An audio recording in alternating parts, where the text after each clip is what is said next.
سورج کی پہلی کرن نے ابھی آسمان پر اپنی لالی بکھیرنا شروع کی ہی تھی اور شفیق احمد سورہ رحمان کی تلاوت میں مصروف تھے۔ ان کی آواز میں ایسا سوز تھا جو سننے والے کے دل پر رقت طاری کر دیتا۔ ابھی وہ تلاوت کلام پاک میں مصروف تھے کہ اچانک باہر گلی سے ایک شور ابھرا۔ پہلے تو شفیق صاحب نے اسے معمول کا شور سمجھ کر نظر انداز کرنا چاہا، لیکن چند لمحوں بعد وہ آواز ان کے گھر کے لوہے کے بڑے گیٹ کے بالکل قریب آ کر رک گئی۔ وہ محض ایک شور نہیں تھا بلکہ ایک چیخ تھی، ایک ایسا روح پوش جو پھٹ کر باہر نکل آیا ہو۔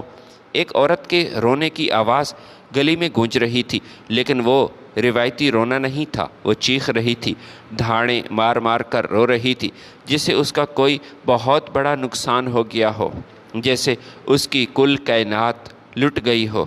شفیق احمد نے آہستہ سے قرآن پاک بند کیا، اسے عقیدت سے چوما اور پھر باہر آ گیا۔ اس کا دل نامعلوم خوف سے دھڑکنے لگا۔ وہ اپنے کمرے سے نکل کر صحن میں آیا۔ جیسے ہی انہوں نے باہر لوہے کا گیٹ کھولا، منظر دیکھ کر اس کے پاؤں تلے زمین نکل گئی۔ سامنے سڑک پر ایک ادھیڑ عمر کی عورت، جس کے سر کا دوپٹہ کاندھوں پر گرا ہوا تھا، چہرے پر مٹی اور آنسوؤں کے نشانات تھے، گھٹنوں کے بل بیٹھی اپنی جھولی پھیلائی ہوئی تھی۔ اس کی آنکھیں سرخ تھیں اور وہ شفیق صاحب کے گھر کی دیواروں کی طرف دیکھ کر ایسے بد دعائیں دے رہی تھی جیسے کوئی اپنے پورے وجود کی طاقت اس بد دعا میں جھونک رہا ہو۔ برباد ہو جائے گا تیرا بیٹا، برباد ہو جائے گا ناصر جمیل، جیسے تو نے مجھے اور میرے یتیم بچوں کو سڑک پر لا کھڑا کیا، خدا تجھے بھی کسی کا محتاج کرے، تیرا ہاتھ کانپے، تیری زبان گونگی ہو جائے۔ تو نے ایک بیوہ کا آشیانہ اجاڑ دیا، اللہ کی لاٹھی تجھ پر ایسی برسے گی کہ تجھے سر چھپانے کی جگہ نہیں ملے گی۔ وہ عورت چیخ چیخ کر آسمان کی طرف ہاتھ اٹھا رہی تھی۔ ناصر جمیل شفیق صاحب کا اکلوتا بیٹا تھا، جس نے حال ہی میں وکالت کی ڈگری مکمل کرنے کے بعد شہر کے نامور با اثر لوگوں کے کیس لڑنا شروع کیے تھے۔ اس کے تعلقات بڑے بڑے لوگوں سے تھے۔ شفیق صاحب ایک سفید پوش ریٹائرڈ سرکاری ملازم تھے، جنہوں نے پوری زندگی حلال کی کمائی پر گزار دی تھی اور اپنی حیثیت کو وہ اچھی طرح جانتے تھے۔ بیٹے کی اس کامیابی پر وہ خوش تو تھے، لیکن اس وقت اس عورت کے منہ سے اپنے اکلوتے بیٹے کا نام سن کر ان کا پورا وجود کانپ اٹھا تھا۔ شفیق صاحب نے آگے بڑھ کر اپنے کانپتے ہوئے ہاتھوں سے اس عورت کو سہارا دینے کی کوشش کی اور انتہائی نرمی اور درد دل سے پوچھا کہ مائی کیا ہوا؟ خدا کے لیے خود کو سنبھالو، آخر ہوا کیا ہے؟ تم کون ہو اور تمہارے ساتھ میرے بیٹے نے ایسا کیا کیا؟ میرے بیٹے ناصر کا نام کیوں لے رہی ہو؟ اس نے کیا کر دیا؟ تم اس طرح جھولی پھیلا کر میرے اکلوتے بیٹے کو بد دعائیں دے رہی ہو۔ اس عورت نے شفیق صاحب کا ہاتھ جھٹک دیا اور پاگلوں کی طرح ہنستے ہوئے رو پڑی۔ آپ کا بیٹا؟ ہاں، وہی ناصر جمیل وکیل، اس نے مجھے برباد کر دیا۔ بابا جی، میں ایک بیوہ عورت ہوں، اپنے چھوٹے چھوٹے یتیم بچوں کو لوگوں کے گھروں میں برتن مانجھ کر پال رہی ہوں۔ میرا کوئی وسیلہ نہیں ہے، میرا اس دنیا میں کوئی سہارا نہ تھا سوائے سڑک کے کنارے میری ایک کینال زمین تھی جو میرے مرحوم شوہر میرے اور میرے بچوں کے لیے چھوڑ کر گئے تھے۔ یہی ہماری کل کائنات تھی۔ اسی زمین پر با اثر وڈیرے کی نظر تھی۔ اس نظام نے، اس ظالم نے میری زمین پر قبضہ کرنا چاہا۔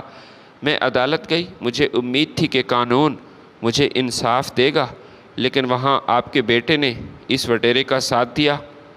آپ کے بیٹے نے جھوٹے کاغذات اور جھوٹی گواہیاں تیار کی اور عدالت میں کھڑے ہو کر ثابت کیا کہ وہ زمین میری نہیں بلکہ اس وڈیرے کی ہے۔ اس نے میری سچائی کو اپنے جھوٹ کے پیروں تلے کچل دیا۔ یہ بہت بڑا ظلم ہے جو آپ کے بیٹے نے کیا۔ اب میرے پاس کچھ نہیں بچا، میرے بچے بھوک کے مر رہے ہیں، ان کا کوئی مستقبل نہیں۔ خدا آپ کے بیٹے کو کبھی سکھ نہ دکھائے، وہ برباد ہو جائے۔ عورت کی ایک ایک بات شفیق صاحب کے دل پر تیر کی طرح لگ رہی تھی۔ وہ اپنی جگہ منجمد رہ گئے۔ ان کا ضمیر انہیں ملامت کرنے لگا۔ وہ جانتے تھے کہ وہ اس عورت کی زمین واپس دلانے کی طاقت نہیں رکھتے، نہ ہی اس گھر میں اس کی اتنی چلتی ہے کہ وہ اپنے بیٹے ناصر کو اس بات کے لیے مجبور کر سکے، کیونکہ اس کا بیٹا ناصر اپنی کمائی کے گھمنڈ میں کسی کو خاطر میں نہیں لاتا تھا۔ شفیق صاحب نے اس بیوہ سے کوئی جھوٹا وعدہ نہ کیا، کوئی بڑا دعویٰ بھی نہ کیا، بس اپنی جیب سے کچھ پیسے نکالنے چاہے، لیکن پھر رک گئے، کیونکہ وہ جانتے تھے اس وقت اس عورت کا نقصان پیسوں سے پورا نہیں ہو سکتا۔ انہوں نے انتہائی دکھی آواز میں کہا، میری بہن، مجھے معاف کر دینا، میں ایک لاچار باپ ہوں، لیکن میں تم سے وعدہ کرتا ہوں کہ مجھ سے جتنا ہو سکا میں تمہاری مدد ضرور کروں گا۔ میں ناصر سے اس بارے میں ضرور بات کروں گا، میں اسے سمجھانے کی کوشش کروں گا۔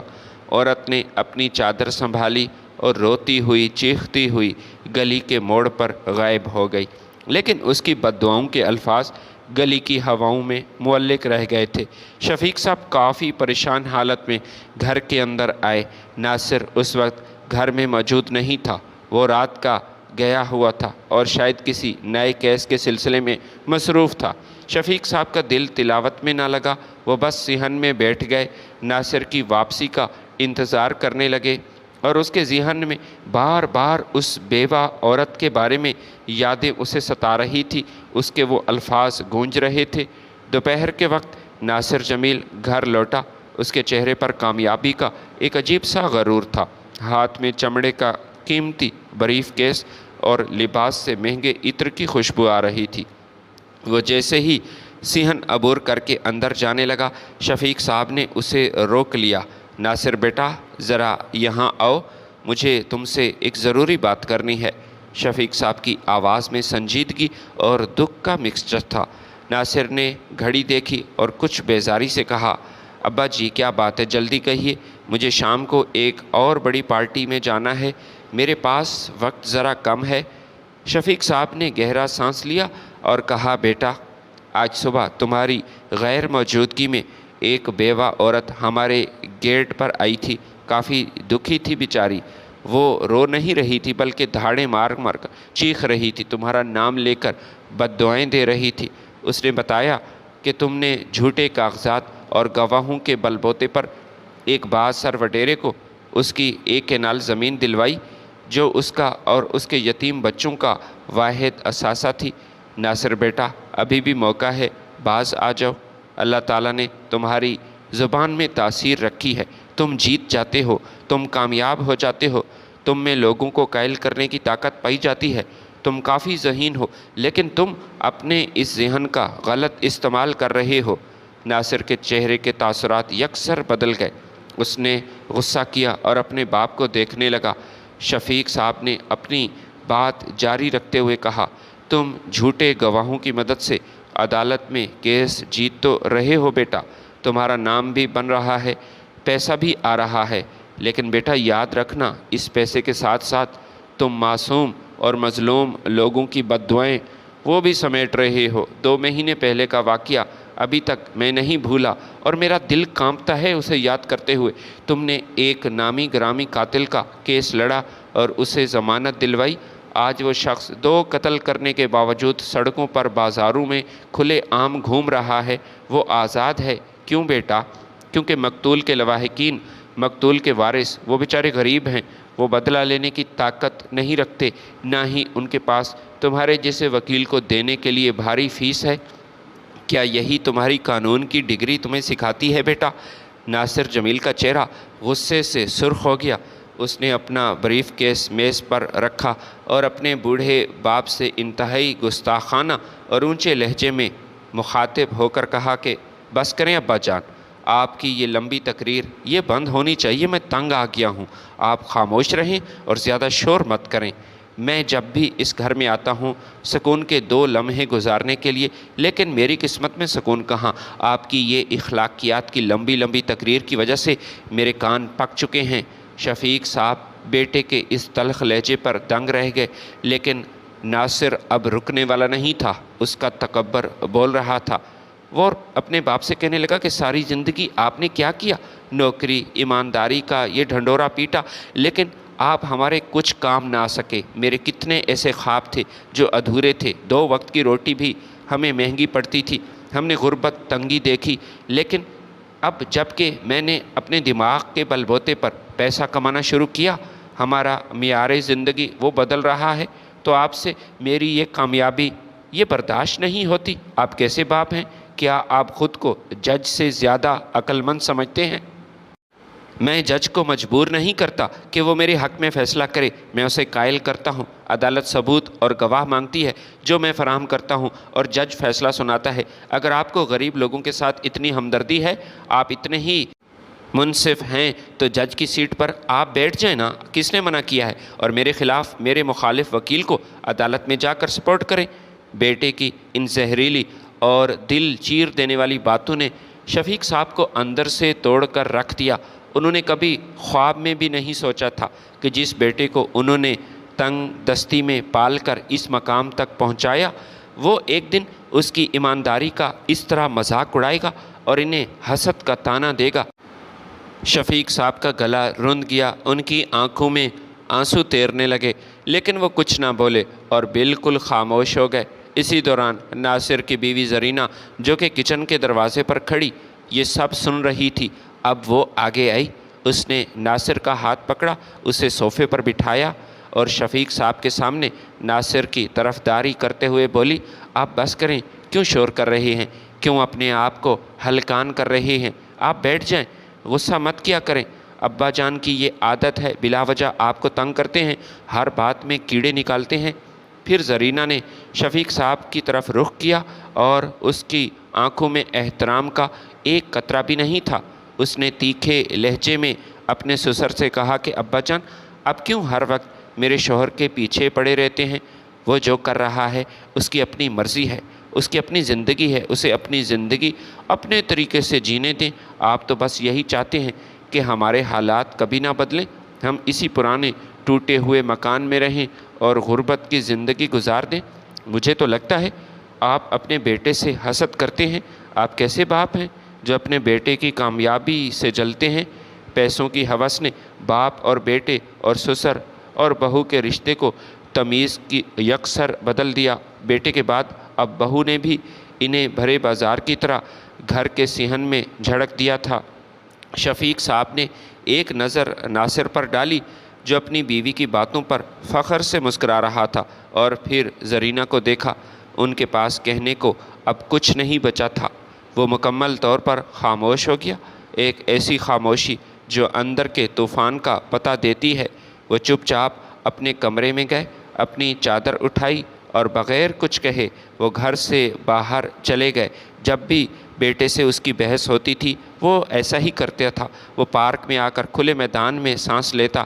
گھر سے دل برداشتہ ہو کر نکلنے کے بعد شفیق صاحب کے قدم خود بخود محلے کے پرانے پارک کی طرف اٹھے۔ اس کا دل اپنے بیٹے اور بہو کے طعنوں سے بری طرح زخمی تھا۔ وہ پارک کے ایک کونے میں لگی بینچ پر بیٹھ گئے اور ماضی کی یادوں میں کھو گئے۔ انہوں نے ناصر کو کس طرح محنت سے پڑھایا تھا، اور آج اس نے بیٹے نے انہیں ناکام باپ ہونے کا طعنہ دیا۔ کچھ ہی دیر میں پارک کے راستے پر ایک جانی پہچانی شکل نمودار ہوئی۔ یہ ماسٹر بخت علی تھے، شفیق صاحب کے بچپن کے دوست۔ بخت علی نے جب بینچ پر بیٹھے اپنے دوست کو دیکھا جس کے چہرے کی ہوائیاں اڑی ہوئی تھی اور اس کی آنکھوں سے خاموش آنسو بھی بہہ رہے تھے، وہ پہچان گیا، سمجھ گیا کہ اس کا دوست پریشان ہے۔ وہ گھبرا کر تیز قدموں کے ساتھ اس کے پاس آ کر بیٹھ گیا۔ شفیق، میرے بھائی، میرے دوست، کیا ہوا؟ آج صبح صبح اس طرح کیوں رو رہے ہو؟ خیریت تو ہے نا؟ بخت علی نے شفیق صاحب کے کاندھے پر ہاتھ رکھتے ہوئے بڑی ہمدردی سے پوچھا۔ شفیق صاحب نے اپنے آنسو پوچھنے میں ناکام ہونے کی کوشش کی اور رندی ہوئی آواز میں بولا، بخت علی، میں اپنے بیٹے ناصر کی وجہ سے بہت پریشان ہوں۔ وہ اب میری کوئی بات نہیں سنتا۔ دولت کے نشے نے اسے اندھا کر دیا ہے۔ وہ پیسہ کما رہا ہے لیکن ناجائز طریقے سے۔ وہ عدالتوں میں جھوٹے کیس لڑ کر غریبوں کی بددعائیں سمیٹ رہا ہے، اور جب میں اسے روکتا ہوں تو وہ الٹا مجھے ذلیل کرتا ہے۔ حد تو یہ ہے کہ میری بہو زرینہ بھی اسی کا ساتھ دیتی ہے اور مجھے اپنے ہی بیٹے کی کامیابی سے جلنے والا حسد پرست کہتی ہے۔ ماسٹر بخت علی نے گہرا سانس لیا اور اپنے دوست کو دلاسا دیتے ہوئے کہا، شفیق، تمہیں پریشان ہونے کی ضرورت نہیں، دل چھوٹا مت کرو، ایسا ہوتا ہے۔ ناصر میرا شاگرد ہے، میں نے اسے پرائمری سکول میں پڑھایا ہے، وہ کافی محنتی تھا اور اپنے استاد کا ادب کرنے والا، میری عزت کرتا ہے۔ میں خود جا کر اس سے بات کروں گا اور اسے سمجھاؤں گا، وہ میری بات ضرور سنے گا اور اس پر عمل کرے گا۔ شام کے وقت جب ناصر جمیل اپنے آفس سے گھر واپس آ رہا تھا تو ماسٹر بخت علی نے اسے گلی کے موڑ پر روک لیا۔ ناصر نے اپنی گاڑی روکی اور شیشہ نیچے کیا۔ ناصر بیٹا، میں تمہارا استاد ہوں، تم سے کچھ بات کرنی ہے، ماسٹر صاحب نے دھیمے لہجے میں کہا۔ ناصر گاڑی سے باہر آیا، لیکن اس کے چہرے پر اپنے استاد کے لیے وہ پرانا احترام اب نہیں تھا۔ جی ماسٹر صاحب، فرمائیے، کیا بات ہے؟ کیا بات کرنی ہے آپ نے مجھ سے؟ ماسٹر بخت علی نے اسے محبت سے سمجھاتے ہوئے کہا، بیٹا تمہارے والد بہت پریشان ہیں، وہ میرے دوست ہیں، تم ایک ذہین وکیل ہو، خدا نے تمہیں عزت دی ہے، لیکن اس کا مطلب یہ نہیں کہ تم غریبوں کا حق مار کر با اثر لوگوں کا ساتھ دو۔ تمہارے باپ کی نصیحت تمہاری بھلائی کے لیے ہے، وہ تمہارا دشمن نہیں ہے، اس کا دل مت دکھایا کرو بیٹا۔ یہ سنتے ہی ناصر کا چہرہ غصے سے لال ہو گیا اور وہ آگ بگولا ہو کر بولا، اچھا تو ابا نے آپ کو بھی سب بتایا ہے؟ لگتا ہے پورے شہر میں میرا باپ میری بے ایمانی کا چرچا کر کے مجھے بدنام کر رہا ہے، وہ میری بدنامی کر رہا ہے۔ ناصر، تم اپنے استاد سے بات کر رہے ہو، اپنا لہجہ درست کرو، ماسٹر صاحب نے اسے ٹوکا۔ لیکن ناصر کے سر پر تکبر سوار تھا، اس نے زہریلی ہنسی ہنستے ہوئے کہا کہ ماسٹر صاحب، آپ میرے استاد رہے ہیں، میں مانتا ہوں، صرف اس لیے میں خاموش کھڑا ہوں، ورنہ یہ باتیں میں برداشت نہیں کرتا اور آپ کو ایسا سبق سکھاتا کہ آئندہ آپ مجھے نصیحت کرنے کی کبھی جرت نہ کرتے۔ اگر آپ کو نصیحت کرنے کا اتنا ہی شوق ہے تو پہلے جائیں نا، اپنے گھر سے شروع کریں۔ آپ کا بیٹا عدنان، جس نے دودھ کا کاروبار شروع کیا ہے، کیا میں نہیں جانتا وہ کیا کر رہا ہے؟ وہ خود 2 نمبر کام کرتا ہے، وہ دودھ میں کیمیکل اور پانی ملاتا ہے، پاؤڈر کی مدد سے اسے گاڑھا کرتا ہے۔ پورے شہر میں وہ دودھ نہیں بلکہ زہر فروخت کر رہا ہے، بچے بیمار ہو رہے ہیں۔ آپ پہلے اپنے بیٹے کو درست کریں، پھر میرے پاس آئیے گا۔ ماسٹر بخت علی یہ سن کر بالکل خاموش ہو گئے، اس کا سر شرمندگی اور دکھ سے جھک گیا۔ وہ بغیر کچھ کہے وہاں سے واپس پلٹ آئے اور رات کو شفیق صاحب سے مل کر دکھی دل سے کہا کہ شفیق، اللہ تمہارے بیٹے کو ہدایت دے، میں کافی دنوں بعد اس سے ملا ہوں، وہ کافی بدل چکا ہے، وہ بہت آگے نکل چکا ہے اور اب کسی کی نہیں سنتا۔ سونے پہ سہاگا یہ کہ اس کی بیوی بھی ان غلط کاموں میں اسے سپورٹ کر رہی ہے۔ اب تم اپنے بیٹے کے لیے صرف دعا کر سکتے ہو، صرف دعا ہی اسے کسی بڑے نقصان سے بچا سکتی ہے اور اسے راہ راست پر لا سکتی ہے۔ اسی شام جب شفیق صاحب گھر لوٹے تو ناصر جمیل صحن میں کرسی پر بیٹھا غصے میں ان کا انتظار کر رہا تھا۔ جیسے ہی شفیق اندر داخل ہوئے، ناصر اپنی جگہ سے اٹھا اور پھر غصے میں آگے آیا اور کہنے لگا، اور بتائیے کن کن لوگوں کو آپ نے میرے بارے میں بتایا ہے؟ آپ کا یہی کام ہے؟ ناصر نے اونچی آواز میں کہا، جس پر زرینہ بھی اپنے کمرے سے باہر آ گئی۔ شفیق صاحب نے حیرت سے دیکھا تو ناصر بولا، آپ تو مجھے بڑی نصیحتیں کرتے تھے کہ بیٹا یہ چغل خوری بری چیز ہے، چغل خور بندے کو کوئی پسند نہیں کرتا، اور اب خود پورے شہر کے سامنے اپنے سگے بیٹے کی چغلیاں کر رہے ہیں، ہر کسی کو بتا رہے ہیں میرے بارے میں۔ آپ ایسا کیوں کر رہے ہیں؟ آپ کو شرم نہیں آتی اپنے جوان بیٹے کو اس طرح بدنام کرتے ہوئے؟ میری جان چھوڑ دیں، میری جان چھوڑ دیں ابا جان، ورنہ میں بھول جاؤں گا کہ آپ میرے باپ ہیں۔ ناصر کے یہ آخری دھمکی شفیق صاحب کے دل پر قیامت بن کر ٹوٹی۔ وہ بغیر کچھ کہے سر جھکائے اپنے اندھیرے کمرے کی طرف چلے گئے، جہاں اب صرف اس کی تنہائی اور ان کے آنسو اسی کے ساتھی تھے۔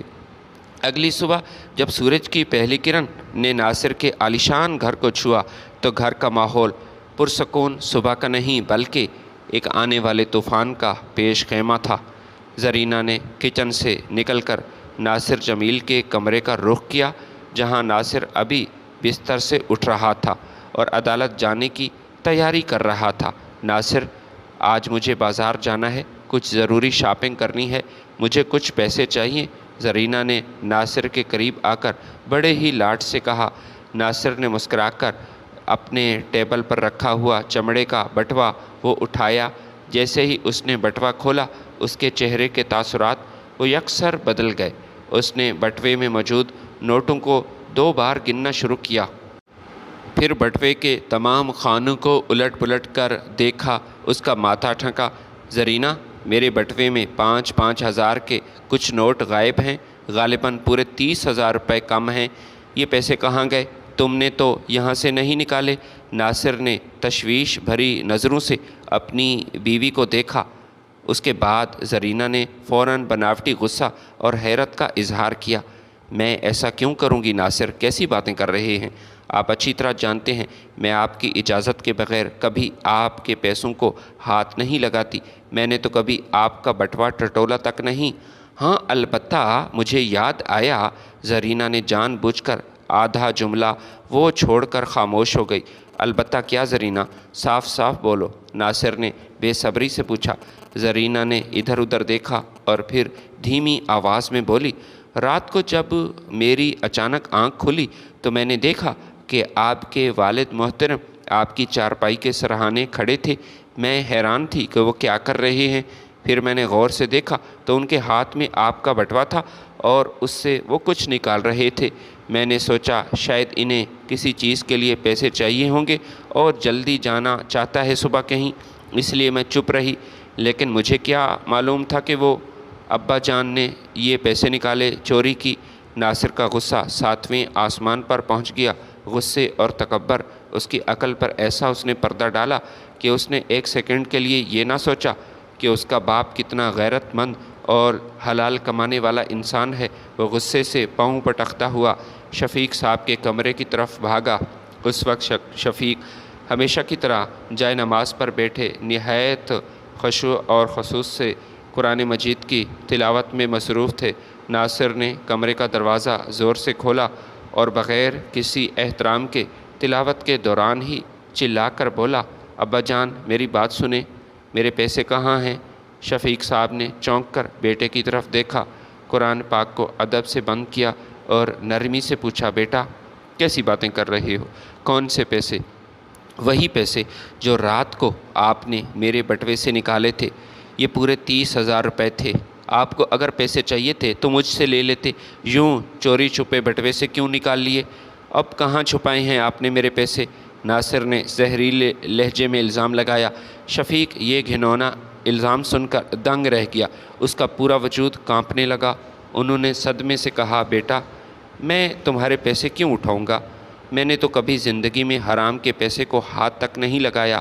جلدی کریں، شرافت سے پیسے نکالیں ورنہ مجھے اچھے سے تلاشی لینا بھی آتی ہے۔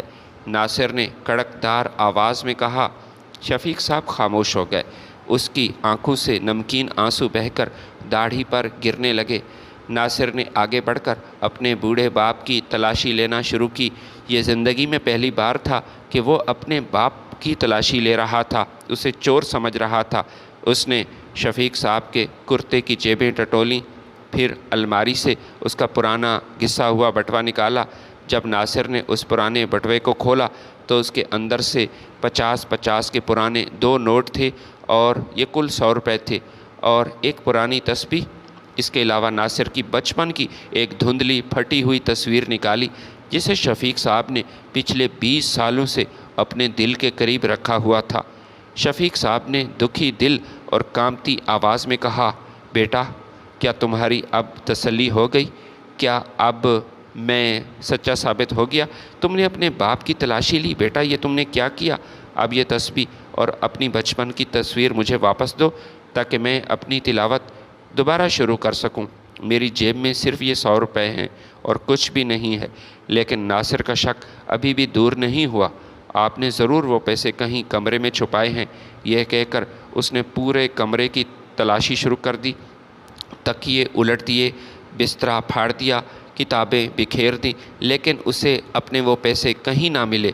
وہ غصے میں تلملاتا ہوا واپس باہر صحن میں آیا اور اپنی بیوی زرینہ کی طرف بھاگا۔ زرینہ یہ کیا بکواس ہے؟ کمرے میں کہیں پیسے نہیں ہیں۔ اگر تم نے پیسے اٹھائے ہیں تو مجھے سچ بتاؤ، ابا اور تمہارے علاوہ گھر میں کوئی موجود نہیں۔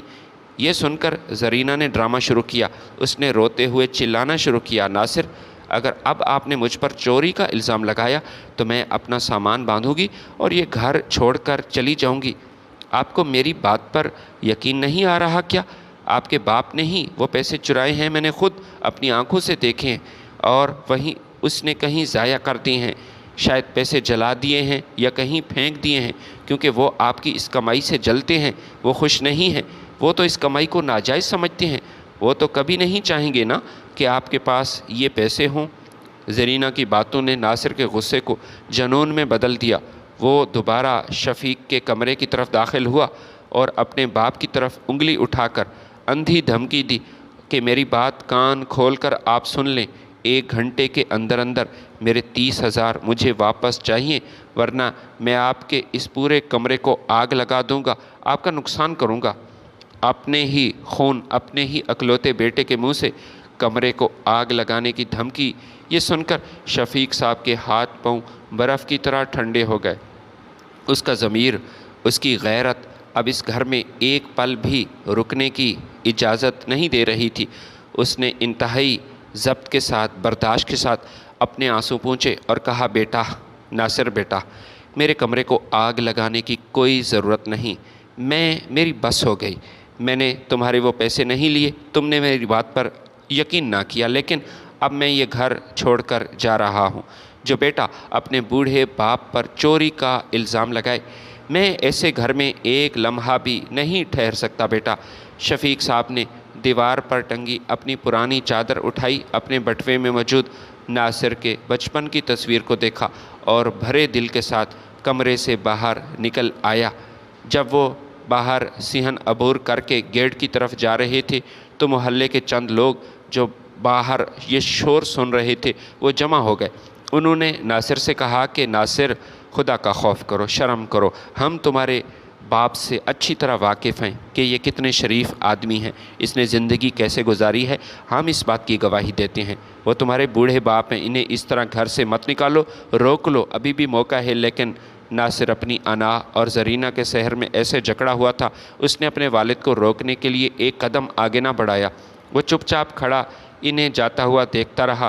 شفیق صاحب روتے ہوئے لڑکھڑاتے قدموں کے ساتھ اپنے مخلص دوست ماسٹر بخت علی کے دروازے پر پہنچے۔ انہوں نے جیسے ہی دروازے پر دستک دی، ماسٹر صاحب نے دروازہ کھولا اور اپنے دوست کی یہ حالت دیکھ کر تڑپ اٹھے۔ بخت علی نے فوراً شفیق صاحب کو گلے سے لگا لیا اور انہیں گھر کے اندر لے کر آئے۔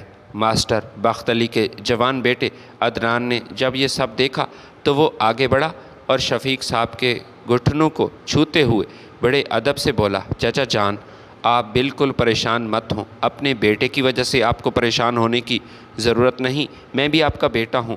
میں اس ناخلف بیٹے کے بارے میں سوچ کر اپنا دل تنگ مت کریں۔ میں یہی کہتا ہوں کہ آپ صرف ہمارے ساتھ ہمارے اس گھر میں رہیں، واپس اس گھر میں مت جائیں جہاں آپ کی عزت نہیں۔ میرا دل خون کے آنسو روتا ہے جب وہ آپ کے ساتھ بدتمیزی سے، گستاخی سے بات کرتا ہے۔ آپ ہمارے لیے محترم ہیں، یہ گھر آپ کا اپنا ہے۔ شفیق صاحب نے عدنان کے سر پر شفقت سے ہاتھ پھیرا، لیکن اس کا دل اندر سے چھلنی تھا کہ جس بیٹے کو انہوں نے خون پسینے سے سینچا، اس نے چور بنا کر اسے گھر سے نکال دیا، اور اس کا ایک دوست کا بیٹا انہیں باپ کی طرح عزت دے رہا تھا۔ شفیق صاحب کو ماسٹر بخت علی کے گھر آئے ہوئے 1 ہفتہ ہی گزرا تھا کہ ایک پہر ناصر جمیل اپنے کورٹ کے دفتر میں بیٹھا کچھ فائلوں کا معائنہ کر رہا تھا۔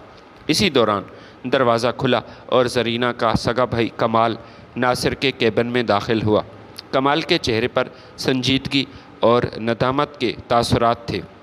ناصر نے مسکرا کر اپنے سالے کا استقبال کرنا چاہا، لیکن کمال نے اسے روکا اور کرسی پر چپ چاپ بیٹھ گیا اور سیدھا اپنے موضوع پر آیا۔ ناصر، میں نے آپ سے ضروری بات کرنی ہے۔ آپ نے اپنے بوڑھے باپ کے ساتھ جو کیا یہ بالکل مناسب نہیں تھا، یہ کسی اینگل سے درست نہیں تھا، وہ بالکل بے گناہ تھے، آپ نے اس پر جھوٹا الزام لگایا۔ ناصر کا موڈ خراب ہو گیا، اس نے تڑک کر کہا، کمال، تم ہمارے معاملات میں کیوں بول رہے ہو؟ انہوں نے میرے بٹوے سے 30,000 روپے چرائے ہیں، جس کی گواہی خود میری بیوی زرینہ نے دی ہے۔ اب تمہاری بہن جھوٹ تو نہیں بول سکتی۔ کمال نے تعصب میں سر ہلایا، اپنی جیب سے موبائل فون نکالا اور بولا، آپ کی بیوی یعنی میری بہن زرینہ نے جو بولا یہ جھوٹ تھا۔ وہ پیسے آپ کے ابا جان نے نہیں بلکہ خود زرینہ نے چرائے تھے۔ تم یہ بکواس کر رہے ہو، اپنی سگی بہن پر چوری کا الزام لگا رہے ہو، وہ تمہاری بڑی بہن ہے۔ ناصر نے غصے میں کھڑا ہو گیا۔ کمال نے بغیر کچھ کہے اپنے فون پر ایک آڈیو ریکارڈنگ چلا دی۔ ریکارڈنگ آن ہوتے ہی کیبن میں زرینہ کی آواز گونج اٹھی اور وہ یہی کہہ رہی تھی کہ میں اپنے سسر کو گھر سے نکالنا چاہتی ہوں۔ وہ ہر وقت ناصر کو نصیحتیں کرتے ہیں اور مجھے ڈر ہے کہ کہیں ناصر اس کی بات پر عمل نہ کرے، اس لیے میں نے رات کو وہ پیسے خود ناصر کے بٹوے سے نکالے۔ ناصر اپنے باپ سے زیادہ مجھ پر بھروسہ کرتا ہے، اس لیے میرا یہ منصوبہ 100% کامیاب رہا اور بوڑھا گھر سے چلا گیا، جان چھوٹی اس سے۔ آڈیو ختم ہوئی تو ناصر جمیل کے پاؤں تلے زمین نکل گئی۔ کمال نے فون جیب میں رکھتے ہوئے کہا، وہ میری بہن ہے لیکن میں اس گناہ کو اپنے سر نہیں لے سکتا۔ انہی چوری کے پیسوں سے زرینہ نے ہمارے لیے ایک مہنگے ریسٹورنٹ میں پارٹی کا اہتمام کیا تھا تاکہ سسر کے گھر سے جانے کی خوشی منائی جا سکے، لیکن میں اس پارٹی میں شریک نہیں ہوا۔ جب مجھے پتہ چلا کہ میری بہن نے ایسا کیا، ناصر اپنے باپ کو واپس گھر لے آؤ، اسے منا لو اس سے پہلے کہ بہت دیر ہو جائے، یہ کہہ کر کمال وہاں سے چلا گیا۔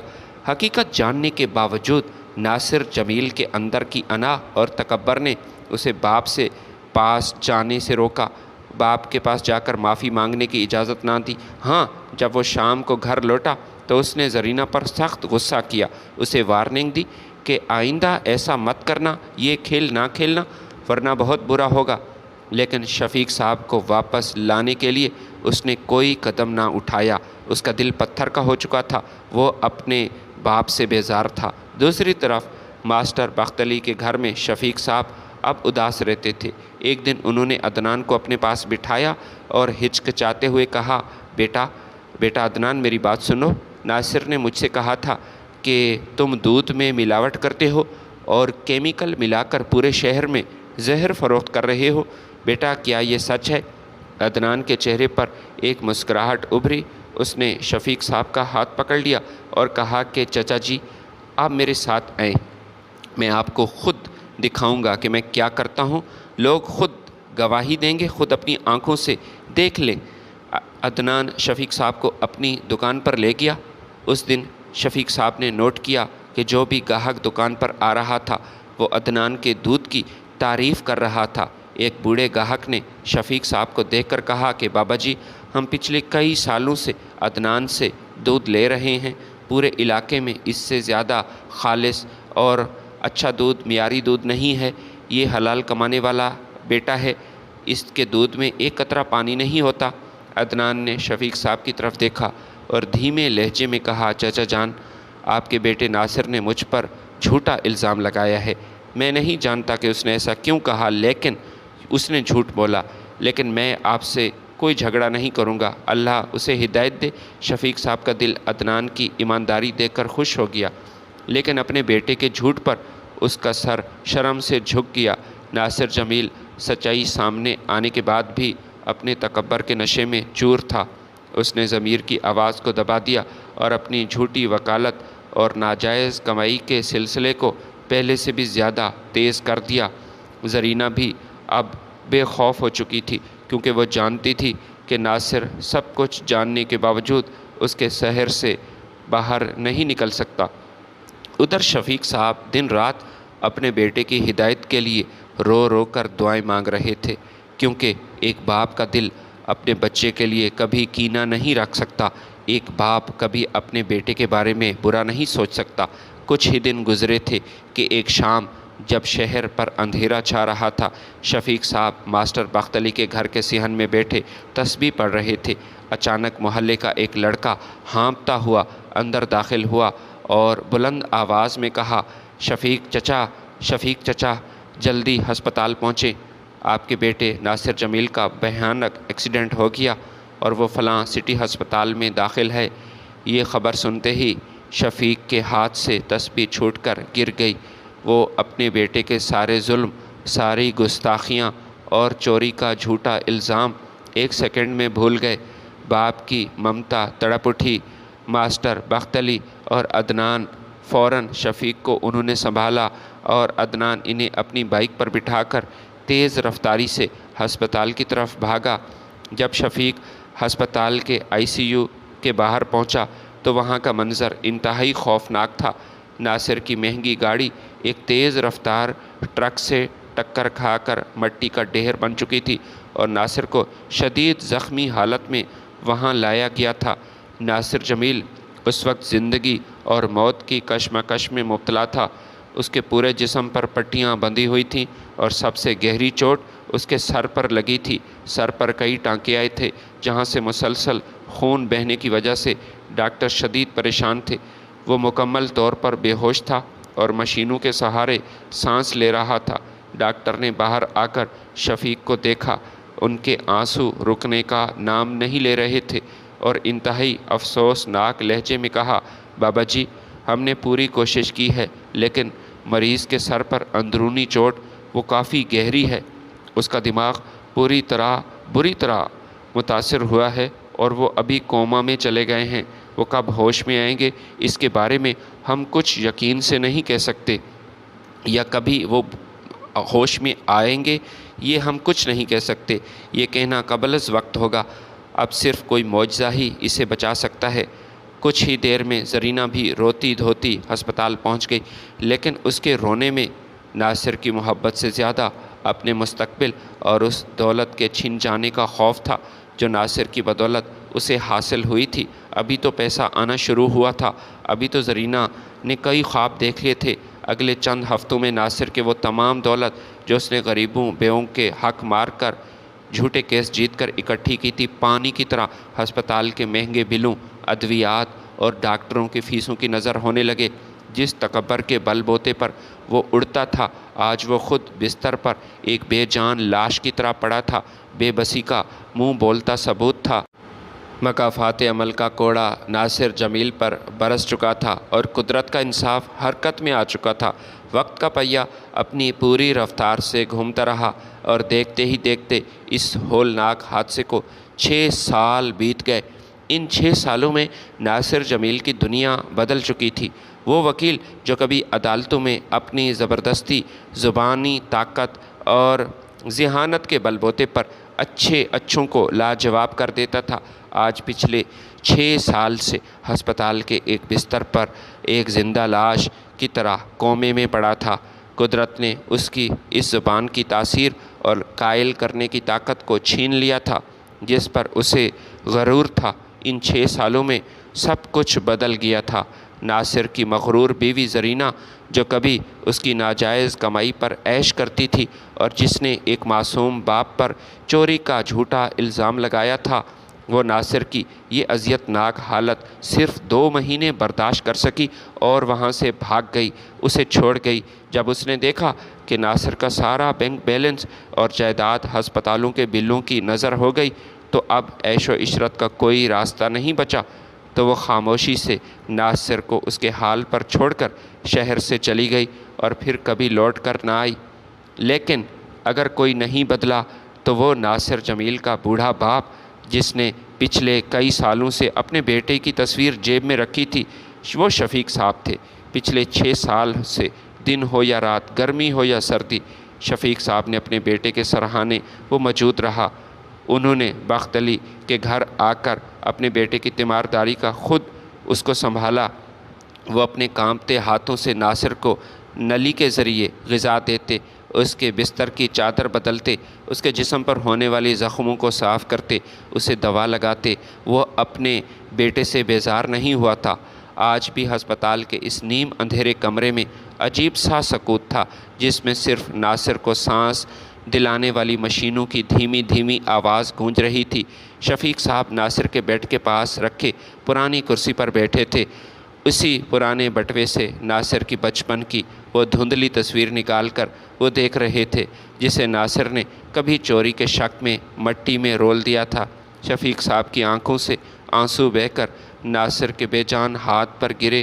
انہوں نے ناصر کا ٹھنڈا ہاتھ اپنے دونوں ہاتھوں میں لیا، اسے چوما اور روتے ہوئے انتہائی لرزتی آواز میں بولے، بیٹا ناصر، میرے بچے، کاش تو نے اپنے باپ کی بات مان لی ہوتی، کاش میری بات پر عمل کیا ہوتا، کاش تو نے اس دن اپنے بوڑھے باپ کی نصیحت پر کان دھرے ہوتے۔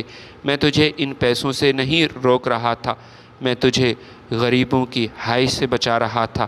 انہوں نے ایک گہرا اور ٹھنڈا سانس لیا، کمرے کی کھڑکی سے باہر آسمان کی طرف دیکھا اور پھر وہ بولے، وہ بیوہ عورت جو اس صبح ہمارے گیٹ پر جھولی پھیلا کر تجھے بد دعائیں دے رہی تھی، اسی دن سے میرا دل ڈر گیا تھا، میں خوف زدہ ہو گیا تھا۔ لگتا ہے اس کے دل سے نکلی پکار، اس کے یتیم بچوں کے آنسو سیدھے عرش سے ٹکرائے۔ اللہ کی لاٹھی بے آواز ہے ناصر، جب وہ برستی ہے تو انسان کو سنبھلنے کا موقع نہیں ملتا۔